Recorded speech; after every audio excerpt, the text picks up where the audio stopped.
لوگ کہتے ہیں میلاد کہاں سے ثابت ہے؟ میں نے کہا جن کے میلاد گاہوں کی قسم قرآن اٹھاتا ہے، اب یہ میلاد نہیں تو پھر میلاد کس چیز کا نام ہے؟ اور ایک تفسیری قول اور بھی بیان کر دوں، 3 سے مراد صدیق اکبر، زیتون سے مراد عمر ابن خطاب، اور طور سینا سے مراد عثمان غنی، اور بلد امین سے مراد مولا علی۔ تب یہ کہہ سکتے ہیں ابو بکر کی قسم، عمر کی قسم، عثمان کی قسم، علی کی قسم، 4 قسمیں اٹھا کر کے پھر کہا جا رہا ہے لَقَدْ خَلَقْنَا الْإِنسَانَ فِي أَحْسَنِ تَقْوِيمٍ، ہم نے انسان کو بہت خوبصورت بنایا۔ انسان بہت خوبصورت ہے، فرشتوں کے پاس بھی وہ حسن نہیں ہے جو اللہ نے حضرت انسان کو عطا فرمایا ہے، اس لیے کہ اگر اللہ کی مخلوق میں انسان سے زیادہ خوبصورت کوئی ہوتا تو اللہ اپنے محبوب کو اسی لباس میں بھیجتا۔ اللہ نے محبوب کو لباس بشر میں بھیج کر بتا دیا تجھ سے زیادہ خوبصورت کوئی نہیں ہے۔ یہی آ کر کچھ مولویوں کو ٹھوکر لگی، نبی کو لباس بشر میں دیکھ کر انہوں نے کہا نبی چھوٹا ہے کیونکہ لباس بشر میں ہے۔ ہم نے کہا نظریں بدل گئی تو نظارے بدل گئے۔ نبی کو لباس بشر میں مولوی نے دیکھا تو نبی چھوٹا نظر آیا، اور ہم نے لباس بشر میں دیکھا تو ہمیں لباس بشریت کی معراج کا اندازہ ہو گیا، اور بیگم شاہ وارسی کا دمدار شعر یاد آ گیا، اب آدمی کچھ اور ہماری نظر میں ہے، اب آدمی کچھ اور ہماری نظر میں ہے، جب سے سنا ہے یار لباس بشر میں ہے، جب سے سنا ہے یار لباس بشر میں ہے، ہمیں پتا چل گیا لباس بشریت کتنا عظیم لباس ہے کہ اللہ نے حقیقت محمدی کو لباس بشر پہنا کر کے بھیج دیا۔ اس لیے تم سب خوبصورت ہو، لیکن قرآن کیا کہہ رہا ہے؟ ثم رددناہ اسفل سافلین۔ اگر تم نے جوان کی قدر نہیں کی، اگر تم نے جوانی کی قدر نہیں کی تو اللہ تمہیں بڑھاپے کے عمیق غار میں ڈھکیل دے گا۔ آپ سوچتے ہیں کیا کوئی ایسا بھی ہے جس کو بڑھاپا نہیں آتا؟ علامہ ابن رجب حنبلی اپنے رسائل میں لکھتے ہیں کہ علامہ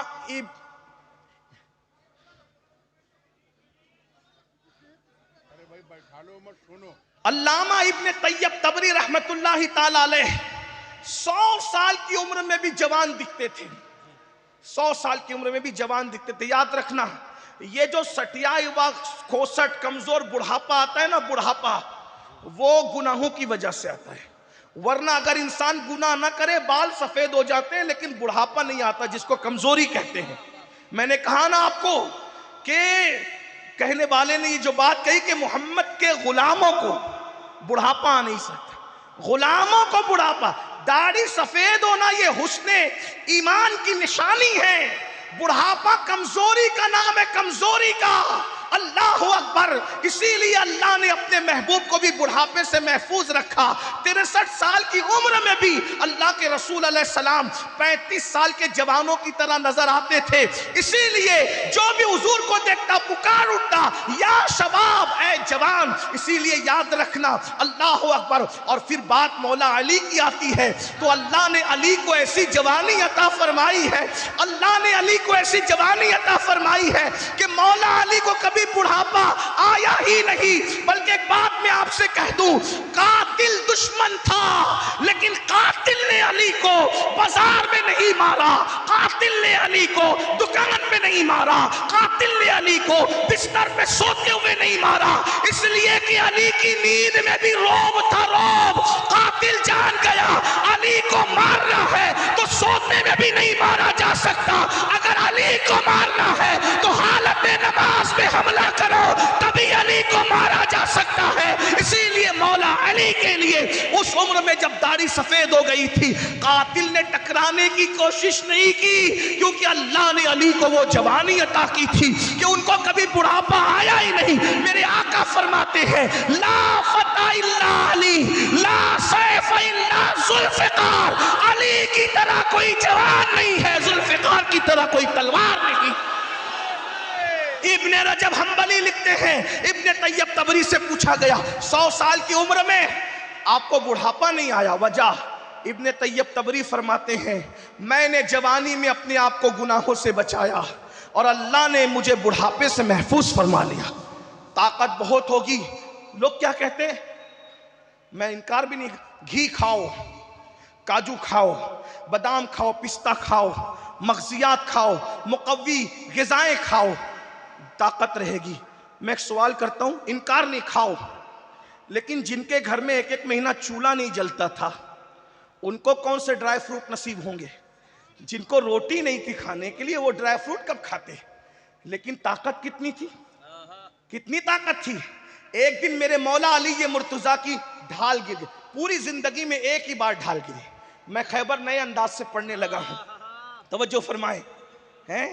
علی کا بیٹا موجود ہو تو پھر میں خیبر نئے انداز سے پڑھنے لگا. توجہ فرمائیں, غور کرتے ہیں آپ. پوری زندگی میں مولا علی کی ایک ہی بار ڈھال گری, بس ایک بار. اور وہ کون سا مقام تھا؟ وہ مقام خیبر تھا. کبھی کبھی لوگ خیبر بیان کرتے بھی اتنا کہتے ہیں کہ مرحب نے حملہ کیا تو علی کا کچھ نہیں ہوا. میں یہ خلاف واقعہ بات ہے. ہم لوگ غلو کرنے والے لوگ نہیں ہیں. ہم کہتے کہ مولا علی کو تلوار لگی اور پیشانی زخمی ہوئی, اور پوری زندگی آپ کی پیشانی پر وہ نشان رہا. مرحب مرحب تھا. 1000 پہلوانوں کے برابر سمجھا جاتا تھا. چمڑے پہ کھڑا ہوتا, چمڑا کھینچ لیا جاتا, چمڑا پھٹ جاتا, لیکن مرحب اپنی جگہ سے ہٹتا نہیں تھا. مرحب اتنا طاقتور. اس نے حملہ کیا, اور مولا علی تھے بہت خوبصورت, بہت خوبصورت تھے بھائی. یہ جو پیون لگائے جاتے نا ٹاٹ میں, کہ وہ تو بہت خوبصورت نہیں تھے, یہ ابن تیمیہ کی غلاظت کی وجہ سے ہے. ورنہ علی کے تو آج بھی بیٹے اتنے خوبصورت ہیں. 1400 سال گزرنے کے بعد علی کے حسن کو اگر دیکھنا ہے تو ان کے بیٹوں میں دیکھ لو. اور ایک بات بتاؤں, دنیا میں ایک بندہ ایسا گزرا ہے جو مرد ہو کر بھی برقع پہنتا تھا. دنیا میں ایک مرد ایسا گزرا ہے جو مرد ہو کر بھی برقع پہنتا تھا. آپ نے برقع ہمیشہ عورتوں کو پہنتے دیکھا ہوگا, لیکن ایک مرد تاریخ میں ایسا بھی ملتا ہے جو مرد ہو کر برقع پہنتا تھا, اور وہ کسی اور خاندان کا نہیں تھا, وہ بھی میرے مولا علی مرتضیٰ کے خاندان کا شہزادہ تھا. وہ برقع کیوں پہنتا تھا؟ اس لیے کہ وہ اتنا خوبصورت تھا کہ اس کو کافر بھی دیکھتے تھے تو دیکھتے رہ جاتے تھے, اور کافر دیکھ کر کے مسلمان ہو جاتے تھے. اس خوبصورت لڑکے, اس خوبصورت شہزادے کو دنیا امام علی رضا کے نام سے جانتی ہے. وہ اپنے چہرے پہ نقاب ڈال کے چلا کرتے تھے. آپ کو اتنا بتا دوں خوبصورت کتنے تھے میرے بھائیوں. ایک مرتبہ ایک 4 سال کا مجوسی کا بچہ, ایک 4 سال کا مجوسی کا بچہ دیکھ رہا ہے کہ بغداد میں ایک بندہ چہرے پہ نقاب ڈال کے گھوڑ سوار جا رہا ہے. بغداد کے لوگ اس کے پیچھے بھاگ رہے. تو اس ڈنڈے سے بچے نے پوچھا, او بغداد کے سنجیدہ لوگوں, تم کیوں بھاگ رہے ہو؟ اللہ اکبر. لوگوں نے کہا یہ ہمارے نبی کا شہزادہ ہے, اس کے پیچھے بھاگ رہے ہیں. کہا دیکھا, ارے اس نے تو چہرے پہ نقاب ڈالا ہے. کہا چہرہ ہی تو دیکھنے بھاگ رہے. تو ننھے سے 4 سال کے مجوسی کے بچے نے کہا اس کے چہرے میں رکھا کیا ہے جو تم اس کے پیچھے بھاگ رہے ہو؟ کسی سنجیدہ انسان نے کہا تو ہی جا کے چہرہ دیکھ لے, چہرے میں رکھا کیا ہے. وہ 4 سال کا مجوسی کا بچہ امام علی رضا کے پیچھے بھاگا, اور بھاگنے کے بعد چہرے سے نقاب الٹا گیا. تو اللہ اکبر, وہ 4 سال کا بچہ علی رضا کا حسن دیکھ کر کے کہتا ہے کیا کوئی اتنا بھی خوبصورت ہو سکتا ہے؟ آج کے بعد میں نے ماں کو بھی چھوڑ دیا, باپ کو بھی چھوڑ دیا, اپنا مذہب بھی چھوڑ دیا. تو ہی میرا مذہب ہے, تو ہی میرا مسلک ہے, تو میری ماں ہے, تو میرا باپ ہے. اور قدم پکڑ کے کہا آج کے بعد سب کچھ میرا تو ہی ہے. امام علی رضا نے کہا تو نے مجھے ماں کا, تو نے مجھے باپ کا, ہمارے محمد ہے صلات شادی پہ ہے ماننے کا. تو نے مجھے ماں باپ کہہ دیا, میں نے تجھے آج سے اپنا بیٹا بنا لیا. اور اس 4 سال کے مجوسی کے بچے کو اتنا پڑھایا لکھایا کہ اسی ہستی کو دنیا نے امام معروف کرخی کے نام سے یاد کیا. ذرا غور کریں, علی رضا کے حسن کا یہ عالم, علی رضا کے حسن کا یہ عالم ہے, تو علی مرتضیٰ کے حسن کا عالم کیا ہے؟ علی مرتضیٰ کے حسن کا عالم کیا ہوگا؟ بہت خوبصورت تھے, قد میانہ تھا. اور اللہ اکبر, جب آئے مرحب کے سامنے تو مرحب نے حملہ کیا. جو ہے وہ پیشانی پہ وار, امامہ کاٹ کر, خود کاٹ کر پیشانی پہ وار لگا, اور اس نے ڈھال کو ایسا مارا, علی مرتضیٰ کے ہاتھ سے ڈھال گیری, چھوٹ گئی. ڈھال گیری چھوٹی تو مولا علی کو غصہ آ گیا. میری ڈھال تو نے گرائی، اس کی سزا بڑی بری ہوگی. کیا کیا؟ ڈھال تو چاہیے تھا، اور علی وہ علی تھے جو کبھی پلٹ کر گئے نہیں، اسی لیے ان کا نام کرار ہے، وہ فرار نہیں ہے. اگر ڈھال لینے بھی جاتے تو کوئی ناسبی کہہ دیتا کہ ایک بار تو پلٹ کر گئے تھے نا. علی میں مرتضیٰ کو یہ بھی گوارا نہ ہوا کہ میں پلٹ کر جاؤں. پیٹ دکھا کے دشمن کو جانا یہ شان علی نہیں. اسی لیے سرکار نے فرمایا کل جھنڈا اس کو دوں گا جو فرار نہیں ہوگا بلکہ کرار ہوگا. کرار. جوانوں میں تم کو شجاعت علی اس لیے سنا رہا ہوں کہ اگر اپنے جوانوں کو بزدلی سے نکال کے بہادر بنانا ہے تو علی کی شجاعت سنانی ہوگی. جب یہ قوم شجاعت علی کو جان لے گی تو بزدلی سے باہر نکل جائے گی. زنا کی فلمیں بزدل لوگ دیکھتے ہیں، مسجدوں کو ویران بزدل لوگ کرتے ہیں، لڑکیوں سے ناجائز دوستی بزدل لوگ کرتے ہیں، اپنے ہاتھ سے اپنی جوانی کا خاتمہ بزدل لوگ کرتے ہیں. اور جو وفادار ہوتے ہیں، وفا ہوتے ہیں، بہادر ہوتے ہیں، شجاعت رکھتے ہیں، وہ اپنی جوانی کو اپنے ہاتھ سے ضائع نہیں کرتے، لڑکیوں سے ناجائز دوستی نہیں کرتے، زنا کے اڈوں کو آباد نہیں کرتے. ان کی تو شان ہوتی ہے نہیں تیرا نشیمن قصر سلطانی کے گنبد پر تو شاہی ہے بسیرا کر. پہاڑوں کی چٹانوں میں عقابی روح جب بیدار ہوتی ہے جوانوں میں نظر آتی ہے ان کو اپنی منزل آسمانوں میں. جس نے بھی بہادری کا کارنامہ انجام دیا ہے کہیں نہ کہیں وہ علی مرتضیٰ سے کنیکٹ تھا تبھی دے سکا. مثال کے طور پر کربلا کے اندر بہادری کا کارنامہ علی مرتضیٰ کا بیٹا دے رہا ہے. سلجوکیوں کی دور حکومت کے اندر اللہ اکبر سبائی فتنے کا خاتمہ غوث اعظم کی شکل میں علی کا بیٹا کر رہا ہے. 90 لاکھ کو کلمہ پڑھانے والا کارنامہ علی کا بیٹا انجام دے رہا ہے. وارث دیوا اسی طرح شاہ برکت اللہ مخدوم اشرف جہانگیر سمنانی اسی طریقے سے شیخ احمد رفاعی سب کو دیکھتے چلے جائیے. جس نے اندلس کے ساحل پہ کشتیاں جلائی تھی اس کا تعلق بھی علی سے تھا. جس نے بیت المقدس کے اوپر اسلام کا پرچم لہرایا تھا اس صلاح الدین ایوبی کا تعلق بھی مولا علی سے تھا. یاد رکھنا ہم علی والے ہیں لیکن وہ علی والے نہیں کہ علی کو مانے اور علی کے امام کو گالی دیں. ہم وہ علی والے نہیں ہیں کہ علی کو مانے اور علی کے امام کو گالی دیں. ہم تو وہ علی والے ہیں علی بھی کرتے ہیں لیکن صدیق اکبر کی محبت کے ساتھ کرتے ہیں، فاروق اعظم کی محبت کے ساتھ کرتے ہیں، عثمان غنی کی محبت کے ساتھ کرتے ہیں. ہم علی کو بھی مانتے ہیں اور 2.5 سال تک کے جس علی نے صدیق اکبر کے پیچھے نماز پڑھی ہے اس صدیق کو بھی امام مانتے ہیں. علی نے جس کو امام مانا ہے اگر وہ امام نہیں ہے تو دنیا میں کوئی امام پیدا ہی نہیں ہوا. اسی لیے ہمارے مرشد حضور محدث اعظم کے چوچوی نے کہا تھا مرتبہ حضرت صدیق کا یہ ہے سید، ہر فضیلت کے وہ جامع ہے نبوت کے سوا، ہر فضیلت کے وہ جامع ہے نبوت کے سوا. اللہ اکبر. عرض کر رہا تھا جب مولا علی کی ڈھال زمین پہ گری ہے سوچا پلٹ کے جاؤں گا تو ناسبی تانا دیں گے کہ علی نے تو پیٹ دکھائی تھی. کب پیٹ نہیں دکھائیں گے، تمہارے گھر سے ڈھال کا انتظام کریں گے. لیکن وہ کیسے؟ تلوار سیدھے ہاتھ میں تھی دوسرے ہاتھ سے، جس کو لوگ الٹا کہتے ہیں. ہم مولا علی کے لیے کسی چیز کو الٹا نہیں کہتے کیونکہ ہمارا مسلک مکمل ادب ہے. لیکن دوسرے ہاتھ سے خیبر کا دروازہ اکھاڑا ہے.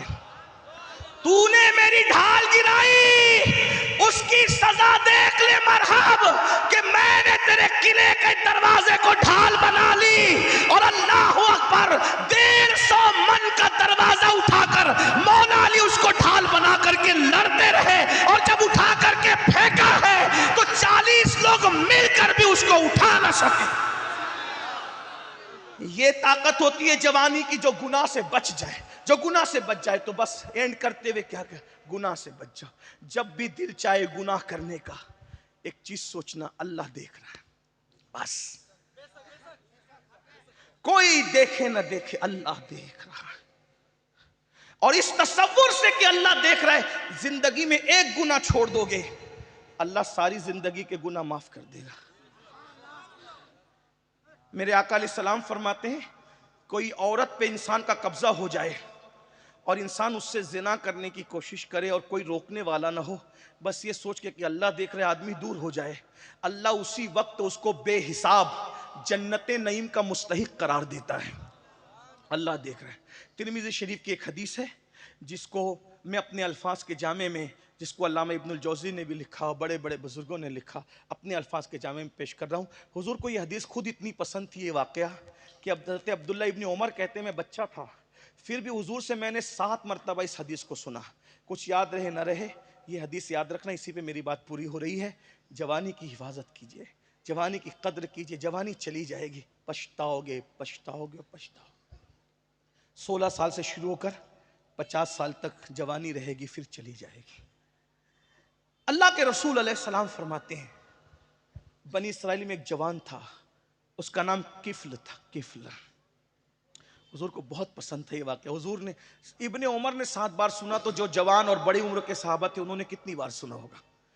کبھی کبھی کچھ لوگ یہ بھی سوچتے ہیں کیا ان مقرروں کو اور کچھ یاد نہیں رہتا، کبھی بات دہراتے ہیں۔ یاد رکھنا، یاد نہ رہنے پر ہی دہرایا نہیں جاتا۔ وَذَكِّرْ فَإِنَّ الذِّكْرَ تَنفَعُ الْمُؤْمِنِينَ، مومنوں کے سامنے باتوں یاد دلایا کرو، ان کو نصیحت کیا کرو، باتیں ریپیٹ کیا کرو، کیونکہ ان کو یاد دہانی کرانا فائدہ دیتا ہے۔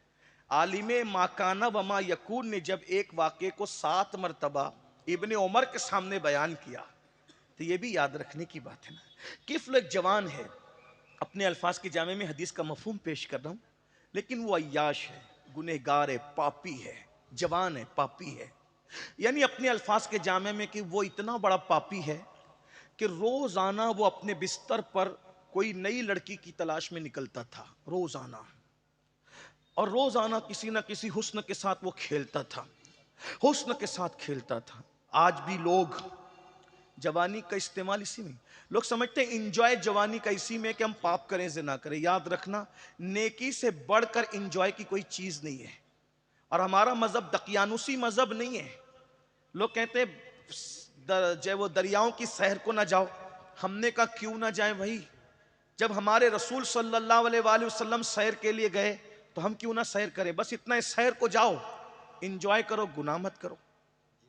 حضور بھی سیر کو گئے، حضور کے سامنے 3 چیزیں پیش کی گئی سیر کے وقت: دودھ، پانی، شراب، ہے نا؟ دودھ، پانی، شراب، 3 روایتیں۔ دوسری روایت میں دودھ اور شراب، یا رسول اللہ اس کو پیجئے، دونوں میں سے جو پسند کیجئے۔ حضور نے شراب نہیں پیا، دودھ پیا۔ کیا بتایا؟ سیر کو نکلو، دودھ پیو بھائی، شراب نہ پیو۔ سیر کرنے جاؤ، کس نے منع کیا؟ ایک بوڑھی عورت اپنی طرف بلا رہی تھی حضور کو، حضور نے اس کی طرف دیکھا ہی نہیں، حضور آگے بڑھ گئے۔ کسی نے سلام کیا، جواب دیا، تو حضرت بہت لمبی روایت ہے لیکن میں 2 باتیں کر کے بڑھ رہا ہوں۔ جبریل نے عرض کیا حضور اچھا ہوا اس بڈھی کی طرف آپ نے نہیں دیکھا، وہ دنیا تھی، اور جس نے سلام کیا وہ ابراہیم علیہ السلام آپ کے جد امجد تھے، آپ نے ان کی طرف دیکھا، اچھا کیا۔ کیا اشارہ مل رہا ہے؟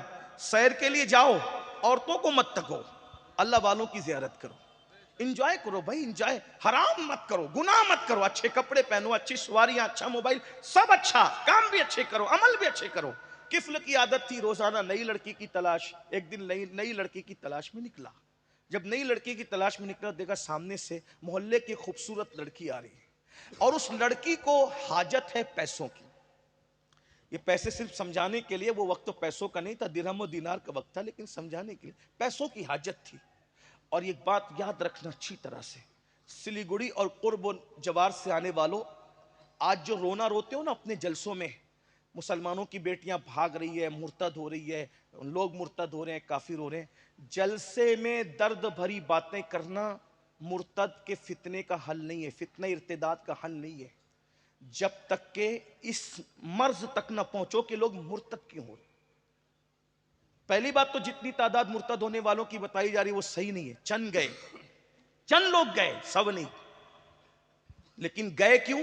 80% لوگ وہ ہیں جن کے باپ کے علاج کے لیے اس قوم نے مدد نہیں کی، جن کی شادیوں کے لیے 30-35 سال کی عمر کی لڑکیاں ہو گئی، کوئی ان کو رشتہ دینے کے لیے نہیں پہنچا۔ کیوں؟ کیونکہ ان کے پاس جہیز دینے کے لیے بھیک میں پیسے نہیں تھے۔ ہم کسی کی مدد نہیں کرنا چاہتے اور سوچتے ہیں کہ ان فتنوں پر ہم کنٹرول کر لیں گے۔ اگر فتنے سے قوم کو بچانا ہے، فتنہ ارتداد سے، مدد کرنا سیکھو، امداد کرنا سیکھو۔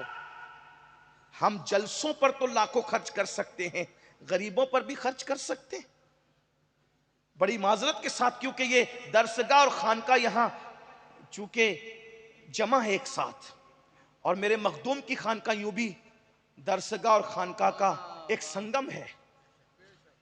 میرے مخدوم کے دور میں ان سے بڑا عالم نظر نہیں آتا. آپ کیا سمجھتے ہیں اردو زبان کے بانیین میں جن کا شمار ہوتا ہے ان میں سے ایک ہستی میرے مخدوم سرکار مخدوم اشرف جہانگیر سمنانی کی. اور ایک بات آپ کو یہی بتا دوں, وہ جتنے قلم کے دھنی تھے اتنے تلوار کے بھی دھنی تھے. چنگیز خان کے لشکر سے کسی نے جنگ نہیں کی, جس نے جنگ کی ہے اس بادشاہ کو دنیا مخدوم اشرف جہانگیر سمنانی کہتی ہے. آپ تاریخ اٹھا کر پڑھیں. اور عمر کتنی تھی؟ صرف 13 یا 14 سال کی عمر تھی. جب آپ نے مشورہ کیا چنگیزیوں کا لشکر آ رہا ہے کیا کرنا چاہیے, وہ کہا کہ آپ نہ لڑے, کوئی نہیں لڑ رہا, آپ نہ لڑے. تو آپ نے مسکرا کے کہا میری چھوٹی عمر دیکھ کے مجھے روک رہے ہو, میری چھوٹی عمر دیکھ کے روک رہے کہ میں مقابلہ نہ کر سکوں گا, میری تو پھر بھی 14 سال کی عمر ہے. میرے دادا علی اصغر نے تو 6 مہینے کی عمر کے اندر وہ بہادری کے جوہر دکھائے تھے کہ آج تک لشکر یزید اٹھنے کا نام نہیں لیتا. یہ حال ہے میرے بھائی, غور کیجئے اپنے بزرگوں. صرف اپنے بزرگوں کو گھاگر چادر پہ مت گنو, ہم گھاگر چادر کے مخالف نہیں لیکن اسی پہ مت گنو. میرے بھائیوں آج ہمارا حال یہ ہے کہ ہم پیر کے مزار پر 1 لاکھ کی چادر چڑھا سکتے ہیں لیکن ہم یتیم اور بیواؤں کے سروں پہ دوپٹے نہیں ڈال سکتے. ہم چادر چڑھانے کے لیے منع نہیں کر رہے ہیں, چڑھاؤ نا بھائی, بالکل چڑھاؤ, لیکن جن کے ہمارے بزرگوں کے مزارات چادروں کے محتاج نہیں ہیں لیکن یتیم اور بیوہ عورتوں کے سر دوپٹوں کے ضرور محتاج ہیں. مدد کرنا نہیں چاہتے, امداد کرنا نہیں چاہتے, اور صرف درد بھری باتوں سے کچھ نہیں ہوتا. تو کفل نے دیکھا ایک لڑکی آ رہی ہے, خوبصورت بھی ہے, ضرورت مند ہے. پورے محلے سے اس نے قرضہ مانگا, کسی نے قرضہ دیا نہیں, بھیک بھی نہیں دی. کفل نے کہا ادھر آ, کتنے کی ضرورت ہے؟ اتنے کی. اس نے 60 درہم یا دینار اس کی جھولی میں ڈال دی. جتنے چاہیے تھے اس سے بہت زیادہ اس کی جھولی میں ڈال دیے. لڑکی نے تشکر کی نگاہ سے کفل کو دیکھا. مولائے کائنات فرماتے ہیں انسان احسان کا بندہ ہوتا ہے, جو احسان کرے گا انسان اس کے ساتھ جائے گا. لڑکی نے تشکر کی نگاہ سے دیکھا, جب تشکر کی نگاہ سے دیکھا تو کفل نے کہا پورے محلے نے تیری مدد نہیں کی, میں تجھ سے کچھ نہیں چاہتا, صرف ایک چیز چاہتا ہوں, چند لمحے میرے گھر چل کے تھوڑی دیر بیٹھ جا بس. لڑکی ساتھ ہو گئی. لڑکی جیسے ہی ساتھ ہوئی گیا, کھڑکی دروازے سب بند کر دیا اور بند کر کے اس لڑکی کے ساتھ بیٹھا, اور بیٹھ کر جیسے کھسکنے لگا وہ لڑکی کا پورا وجود کانپنے لگا. کفل نے کہا لڑکی کیوں کانپ رہی ہے, کوئی دیکھ تو نہیں رہا ہے نا؟ لڑکی نے کہا کوئی نہیں دیکھ رہا ہے, سارے کھڑکی دروازے بند ہو گئے ہیں, لیکن ایک دروازہ ایسا ہے جو بندے سے خدا کی طرف کھلتا ہے, خدا سے بندے کی طرف کھلتا ہے. اس دروازے کو دنیا کی کوئی طاقت کبھی بند نہیں کر سکتی. کوئی نہیں دیکھ رہا ہے, اللہ دیکھ رہا ہے. کفل میں جانتی ہوں اس سے پہلے تو نے زنا کئی مرتبہ کیا, لیکن میں نے کبھی زنا نہیں کیا. میں یہ سوچ رہی ہوں کہ اللہ دیکھ رہا ہے. اگر قیامت میں اللہ پوچھے گا کہ تو نے زنا کیوں کیا تھا, تو میں زبان میں وہ طاقت کہاں سے لاؤں گی کہ اللہ کو کہہ سکوں کہ میں نے زنا کیا تھا. وَتُكَلِّمُنَا أَيْدِيهِمْ وَتَشْهَدُ أَرْجُلُهُمْ بِمَا كَانُوا يَكْسِبُونَ. اس دن تو منہ پر بھی مہر لگا دی جائے گی, اعضاء انسان کے گواہی دیں گے. کفل نے جیسے ہی سنا اللہ دیکھ رہا ہے, لڑکی کانپ رہی ہے, اور وہ کہتی ہے کہ تو نے کئی بار یہ گناہ کیا, میں نے آج تک نہیں کیا, اللہ کو میں جواب کیا دوں گی, اللہ دیکھ رہا ہے, بس اتنا سننا تھا. کہتے ہیں دل سے جو بات نکلتی ہے دل میں اترتی ہے. کفل نے کہا لڑکی جب اللہ دیکھ رہا ہے اور تو غریب ہو کر اللہ سے اتنا ڈرتی ہے تو مجھے مالدار ہو کے اللہ سے کتنا ڈرنا چاہیے. چلی جا, یہ ساری رقم لے کر چلی جا, جا آج کے بعد میں تجھے کبھی پاپ کی نظر سے نہیں دیکھوں گا, اور تجھے کیا کسی کو نہیں. کہتے ہیں کہ لڑکی جیسی گھر کے باہر نکلی موت کا فرشتہ گھر میں آ گیا اور اسی وقت اس کی روح نکال لی. کس کی؟ کفل کی. اس کا مطلب اگر کفل, توجہ, کفل اگر اس لڑکی کو نہیں چھوڑتا تو کس حالت میں موت آتی؟ یہ سوچ کر کے بعد میں توبہ کر لیں گے. توبہ کی مہلت پر کبھی گناہ مت کرنا. اگر توبہ کرتے کرتے موت آ گئی تو اللہ کو منہ کیا دکھاؤ گے؟ حجام کی کرسیوں پہ بیٹھ کے داڑھی منڈانے والوں, موبائل میں نرم نرم گدوں پہ لیٹ کر زنا کی فلمیں دیکھنے والوں, گانے سننے والوں, پکچر دیکھنے والوں, عورتوں پہ پاپ کی نظریں ڈالنے والوں, اگر یہ سوچتے ہو کہ بوڑھے ہو کے سدھر جائیں گے, اگر یہی کام کرتے کرتے موت آ گئی تو اللہ کو منہ کیا دکھاؤ گے؟ کیا حدیث پاک نہیں سنی, جو جس حالت میں مرے گا اسی حالت میں اٹھایا جائے گا. کس حالت میں اٹھو گے سوچو. اللہ اکبر. کفل نے لڑکی کو باہر کیا, موت کا فرشتہ اندر آیا, اس کی روح نکالی, جنگل کی آگ کی طرح پورے محلے میں بات پھیل گئی, کفل مر گیا, مر گیا, مر گیا, مر گیا, کفل مر گیا, مر گیا. بہت زاہدان خشک نے باتیں کی ہوگی, اتنا پاپی تھا, پتہ نہیں اس کا منہ کیسا ہوگا, اس کا کیا حال ہوگا, کیا ہوگا, کیا ہوگا اور کیا ہوگا. زاہدان خشک تو ایسی باتیں کرتے ہیں, لیکن کچھ ایسے بھی اہل عشق ہوتے, کہا رہے کچھ بھی تھا لیکن تھا تو مسلمان, چلو اس کے جنازے میں چلتے ہیں. جب اس کے گھر پہ آئے تو کیا دیکھا, اس کے گھر کے دروازے پر نور کے قلم سے لکھا ہوا تھا, ان اللہ تعالی قد غفر للکفل, ان اللہ تعالی قد غفر للکفل, اللہ نے کفل کی مغفرت کر دی. کیوں؟ کفل نے اللہ کے ڈر سے کہ اللہ دیکھ رہا ہے, صرف ایک گناہ چھوڑ دیا, اللہ دیکھ رہا, اس تصور سے ایک گناہ چھوڑ دیا, اللہ نے اس کی ساری زندگی کے گناہوں کی مغفرت فرما دی. میری قوم کے جوانوں, جب دل گناہ کرنے کو چاہے, نفس گناہ پر ابھارے, یہ سوچو کہ کوئی دیکھے نہ دیکھے, اللہ دیکھ رہا ہے. ایک گناہ کم سے کم زندگی میں چھوڑ کر کے دیکھو, اللہ ساری زندگی کے گناہ معاف کر دے گا. اللہ مجھے آپ سب کو عمل کی توفیق دے. گفتگو کے درمیان اگر کوئی غلطی ہو, اللہ تعالیٰ معاف فرما دے. استغفر اللہ ربی من کل ذنب واتوب الیہ وما علینا الا البلاغ. السلام علیکم ورحمۃ اللہ.